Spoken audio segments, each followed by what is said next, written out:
Goldman, Brian Wilson, Mary Catherine Ham, today's newsmakers, and you, the Morning Majority. 105.9 FM, AM 630. WMAL. 737 on WMAL. Congressman Allen West. Colonel Allen West is on the phone, Republican from Florida. Good to have you on again, sir. How are you?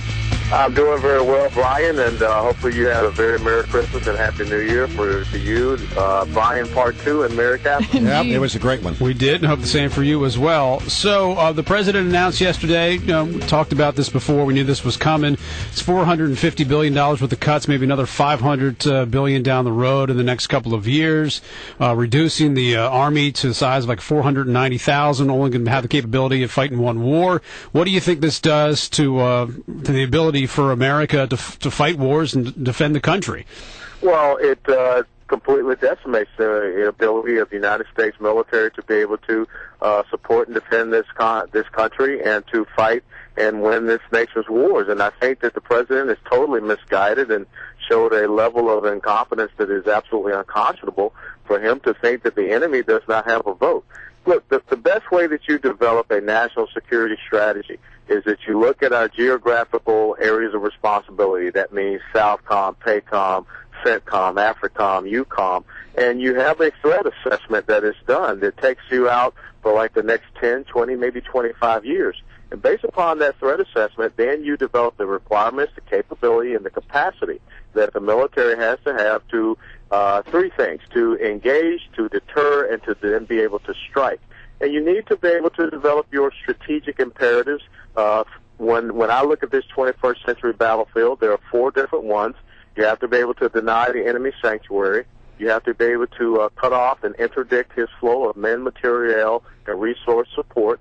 You have to be able to win the information operations war, and you have to cordon him off to reduce his sphere of influence.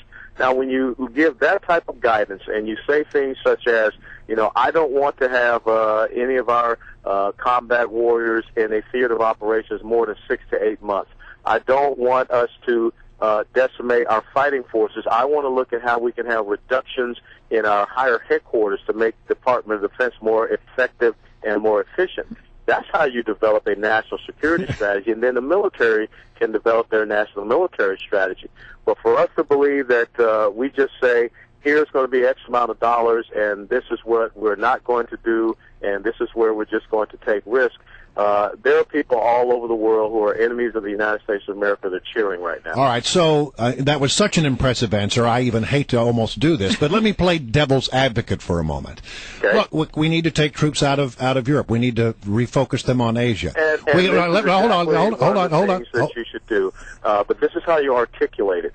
You say that I want to go from a forward deployed military to a power projection platform military, so that again, it is about how do we engage in these respective areas of responsibility, how do we deter threats, but then also how do we deter threats from engaging with our allies and, these borderline states that we see can go either way. Well, what about this idea, Congressman? Lay out a strategy and not just say, I'm going to throw X amount of dollars on the wall and you guys got to figure it out. Well, what about this idea, though, Congressman? And again, I'm playing devil's advocate because I know you're going to be such a good spokesman for your point of view. But what about this idea? Okay, look, what we really need is fewer, troops. Because, we're not going to be fighting huge ground wars anymore. What we're going to be doing is we're going to be using special ops. We're going to be using the drones. We're not going to really need to put people in harm's way, so we don't need as many people. Well, let me tell you, there was a great quote from he's now deceased, the 4-star General John Cavazos. And his quote that he used, and I served with him in some different capacities, he said, quantity has a quality all its own. And I think that that's what we must understand.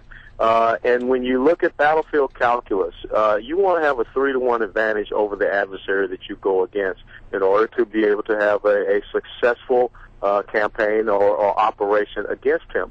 So the thing, when we sit back and we're going to try to do things, just with drones or just with special forces, remember that's the exact same thing that Donald Rumsfeld thought after the initial operation we had going in Afghanistan, and we thought we had this new paradigm, and we could kind of fight war on the cheap side or on the low end side. And look what happened in Afghanistan. In Iraq. As a matter of fact, the Chief of Staff of the Army, General Erich Shinseki, said you're going to have this amount of forces to go in and do it. And so we're just violating every single principle of war. If you go back to Karl von Clausewitz, if you go back to Jean Monnet, and these are the type of things that I wish our president would rely upon the men and women that are in uniform, or maybe he should crack a book, or I'd be happy to come over and give the president a little tutorial. Well, let me ask you this. It does feel like the defense budget and the Pentagon are being asked to cut on several occasions. There was a round of cuts from Robert Gates. I'm not sure if those have completed yet. There's this new round of cuts, and there's the cuts that may come from sequestration, which hit defense harder than. Are those all? Those are all separate cuts to the Pentagon, correct? The thing right now, Mayor Catherine, is the 450 some odd, 466 billion over the next 10 years was something that, I sit on the Armed Services Committee. The Department of Defense agreed that they could implement that. Right. But, what you really want to look at is how do we streamline our procurement process? Because we waste a lot of money in the 10 to 15-year procurement process that we have. How do we look at streamlining these headquarters that are getting absolutely too big? That it's not about going down and cutting our fighting men and women, because now what's going to happen is these men and women that are already doing 4 and 5, combat tours of duty, if you're going to take the Army down to these, almost World War I levels, and the same with the Marine Corps, and the Navy with only 283 warships, which also, again, goes back to, post-World War I era, you're going to talk about more commitments, more deployments on these men and women. And that's why, we have to sit down and use good principles and good battlefield calculus to be able to do this. If the additional sequestration cuts kick in as well, now you're talking about almost $8 trillion of cuts over the next 10 years. Right. And you're already seeing Boeing out in Kansas starting to lay people off because they see what's going to happen, next January 2013. All right. I got to ask one more question. Sure. Do you mind? It's a little off topic, but I've been beginning to pick up with some conservatives, especially Tea Party conservatives in the House of Representatives, that they're not very pleased with the Speaker of the House. Steve King the other day came out and said some pretty surprising things about how he thinks a lot of the problems that the Republicans are facing fall at the feet of the Speaker of the House. I'd like to know your thoughts about it. You'll always shoot straight with us. What do you think? Well, I have to tell you very simply, I was very upset about what happened with this payroll tax cut extension. We developed a good piece of legislation that it took care of it for 1 year. It was paid for. It would not decimate Social Security, unemployment insurance, and then also a 2-year doc fix. And then all of a sudden, I get back from D.C. on a Wednesday. The next day on a Thursday, we have a conference call, and we're told that we're going to accept the Senate, 2-month extension, which is absolutely pathetic policy. I mean, we can't do tax policy that way. So when we get back to Washington, D.C., the first House GOP conference, we're going to have some serious discussions about how do we get ourselves on the same sheet of music, because we really felt that our leadership did not stand against the Senate Republican leadership who kind of sold us down the road with 40 members of the Senate GOP voting for this pathetic, politics. It was not policy. Well, is there going to be start this kabuki dance all over again? Well, I'm surprised to hear you. I mean, that's very interesting what you're saying. Do you suspect that there'll be some attempt to unseat Speaker Boehner?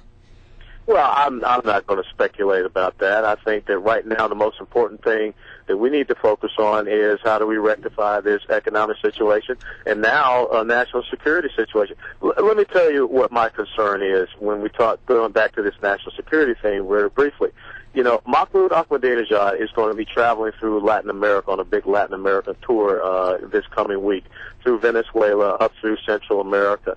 And we are now sending the message out that we're going to be decimating our military at a time when there's a very high possibility that long-range missile sites are being in place in Venezuela by Iran, which could seriously threaten where we are here in South Florida. Those are the type of things that we need to be focused on, and we need to have a coherent message as conservatives, as the Republican Party, that shows the contrast between this fundamental transformation that President Obama wants to have for America and what we want to do for America, because our economic security and our national security is seriously being threatened. Congressman, great to have you on. Thanks very much, as always. Always. Thank you so much. Allen West from Florida here with the morning.